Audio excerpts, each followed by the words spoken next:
Hi everyone and welcome to Homerino Collectibles, where today I'm going to be doing the review of the Marvel Legends Klaw from the Terrax Build-A-Figure wave.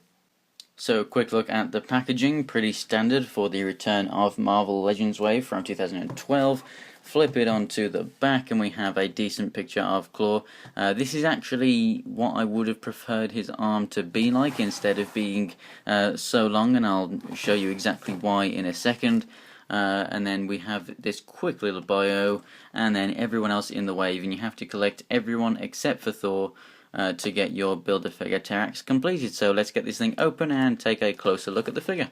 So the first thing out of the box, we have the left leg of Terrax. So if you want to take a look at that Terrax review, it will be my next video, so stay tuned and subscribe for that one. And here's Klaw out of the packaging, and it is a really nice little figure. I've seen him in a few older books, most notably it was the Secret Wars, which was the also the origins of where Venom comes into the whole Spider-Man universe when he first gets the black suit and everything. So there's loads of reasons why I really like that storyline, and honestly the little storyline between this guy and Galactus and Doctor Doom, not going to give any spoilers away if you plan on reading that book or something, it is a very popular storyline.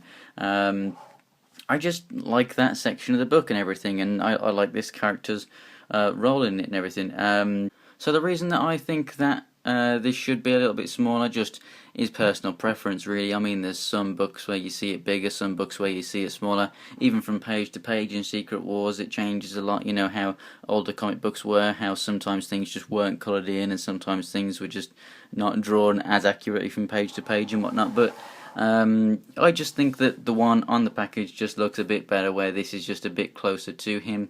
And also, when you do have him standing up straight, if you want him with his arm forward, sometimes you may have just obviously more problems than if it was smaller than getting him to stand. But obviously, you know, right here I'm getting him to stand perfectly fine as he is, with his weight distributed differently. And he does have peg holes in the feet, so you can still use him in a stand and everything. So that's why I'm not using it as a bad point for the figure. It's just personal preference, I'd like it a bit smaller. But it does have some very nice detail moulded in there. Very, very nice. And then basically the other details are just the head and then just this purple paint, basically. It does use the Vision body, which is also used as the Iceman in the all-new X-Men box set, which I have a review up on my channel if you want to go ahead and check that out. I like the mold, but the only two things, well actually three things that I don't like about it are the fact that the body doesn't move back, it crunches forward but not back, the fact that it doesn't have ankle pivot, and then also just these lines in the chest here. I'm fine with having some striations on the chest, but lines as deep as that do look quite strange to me, really. I think it suits the figure just fine, I don't think it looks bad, but I just prefer them to not be there. And if you can hear some background noise, it is raining pretty bad outside. So let's just take a look at that head sculpt. Very, very nice. I love how they've given him the black eyes and then, well, silver eyes and then black around them to give that kind of illusion. Very, very nice.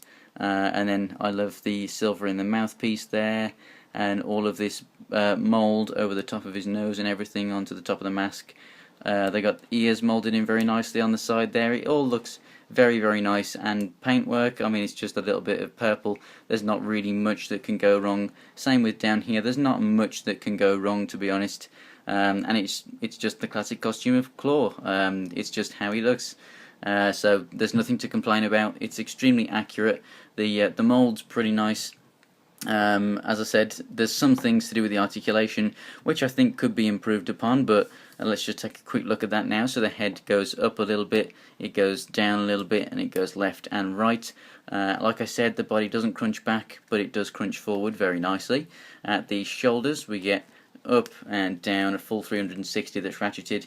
We have a bicep swivel, we have double jointed elbows, the wrists move left and right and go in and out.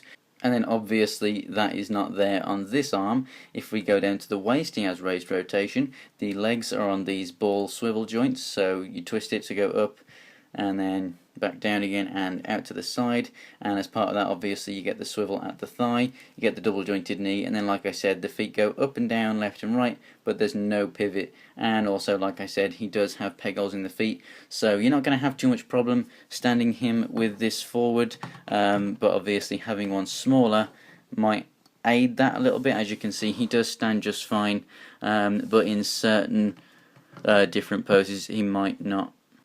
So this is how he looks standing up straight. He's bent over forward and with the arm out, and when it's fully extended like that, it is a little bit difficult to get him to stand, but if you just bring him up a little bit and the arm down a little bit, he will stand-ish.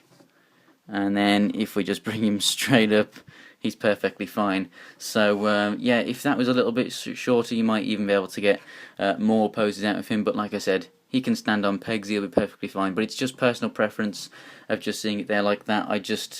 I prefer it slightly smaller, that's just me. So as a size comparison, let's just bring in, as he was here from the last one, Cyclops from the Jubilee wave. He is the standard Bucky cap mould, so same size there. And let's just bring in Extremis Iron Man real quick, and they are about the same size. And so yeah, he's good scale, pretty decent figure, and basically I would say if you want to complete this guy who's standing off shot, Terrax, then you should definitely pick this figure up. It's a nice figure for people who read the comics. Like I say, I read The Secret Wars, and I really like the character there. He's a minor role, but he is there, and that's where I came across him for the first time.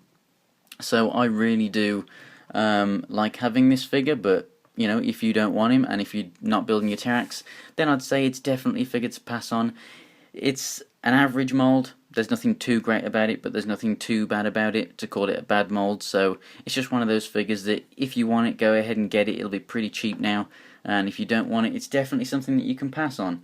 So thanks for watching, guys. If you want to check out that Terrax review along with many other Marvel Legends reviews, go ahead and click on that subscribe button, and if you want to follow me on Instagram and Twitter, it is Homerino123 on both. So thanks for watching, guys, and join me in the next review, which will be Terrax himself. So thanks for watching, and I'll see you next time.